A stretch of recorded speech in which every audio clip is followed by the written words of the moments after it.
मध्य प्रदेश को Cersei island के रूप में नई सौगात मिली है। सरसी आइलैंड इन दिनों एमपी नहीं पूरे देश भर में सुर्खियां बटोर रहा है। इस अद्भुत और मनमोहक पर्यटन स्थल में देश विदेश के आइलैंड की तरह तमाम सुविधाएं और लग्जरी मौजूद है। इस वीडियो में हम आपको बताएंगे कैसे पर्यटन विभाग द्वारा विकसित किए गए सरसी आइलैंड की खोज की गई और कैसे लोगों को इसके बारे में पता चला। आपको बता दें, सरसी आइलैंड की खोज करने वाले व्यक्ति कोई और नहीं बल्कि नेवी के रिटायर्ड अफसर कमांडर राजेंद्र निगम है। शहडोल में रहने वाले राजेंद्र निगम 1975 में भारतीय नौसेना के लेफ्टिनेंट के रूप में जुड़े थे और फिर कमांडर रैंक तक पहुंचकर रिटायर हुए थे। देश सेवा के बाद वे 2002 में पर्यटन निगम से जुड़े। प्रदेश में वाटर स्पोर्ट्स विकसित करने में अहम भूमिका निभाई। इसी दौरान उन्हें शहडोल के लिए कुछ अलग करने का मन हुआ। 2021-22 में उन्होंने बाढ़ सागर डैम का पूरा सर्वे किया और फिर उन्हें बांधवगढ़ के पास एक खूबसूरत आइलैंड मिला। राजेंद्र निगम बताते हैं, जब उन्होंने पहली बार इस आइलैंड को देखा था तब वहाँ बोट नहीं चलती थी। इसके बाद उन्होंने खुद के पैसे लगाकर कुछ मछुआरों को बोट दी और फिर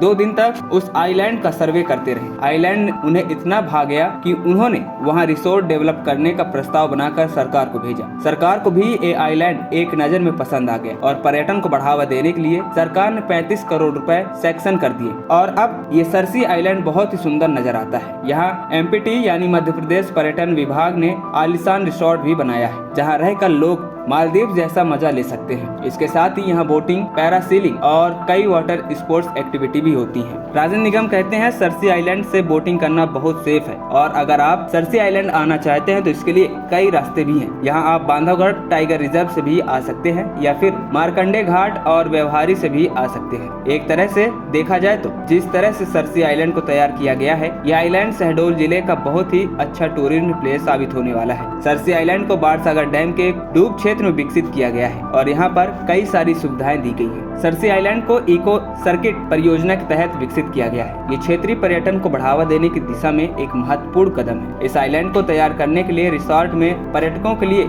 आधुनिक सुविधाओं का ध्यान रखा गया है। यहाँ 3 बोट क्लब बनाए गए हैं जो वाटर स्पोर्ट्स के रोमांचक अनुभव को अवसर प्रदान करते हैं। वहीं पर्यटकों को ठहरने के लिए 10 इको हट तैयार किए गए हैं। यहाँ से प्राकृतिक सुंदरता का आनंद लिया जा सकता है। खाने पीने के शौकीनों के लिए एक आकर्षक रेस्टोरेंट की व्यवस्था की गई है। इसके साथ ही कारपोरेट और अन्य आयोजनाओं के लिए प्रकृति के बीच एक आधुनिक कॉन्फ्रेंस रूम भी उपलब्ध किया गया है। पर्यटकों की सेहत और मनोरंजन का ध्यान रखा गया है। रिसोर्ट में जिम, लाइब्रेरी और बच्चों के लिए प्लेइंग एरिया बनाया गया है। सरसी आइलैंड रिसोर्ट में पर्यटकों की सुविधाओं का विशेष ध्यान रखा गया है। ठहरने के लिए साफ सुथरे कमरे और टेंट, प्राकृतिक हट भी बनाए गए हैं। स्वादिष्ट भोजन की व्यवस्था, गाइड की सुविधा, सुरक्षा के पुख्ता इंतजाम किए गए हैं। यहाँ की हर सुविधा पर्यटकों के अनुभव को और यादगार बनाती है। दोस्तों, आपको यह जानकारी कैसे लगी कमेंट में जरूर बताइए और वीडियो पसंद आया हो तो लाइक, शेयर और हमारे चैनल को सब्सक्राइब करें और कमेंट सेक्शन में जरूर बताइए कि आप यहाँ घूमने कब जा रहे हैं। विंध्य दस्तक की रिपोर्ट।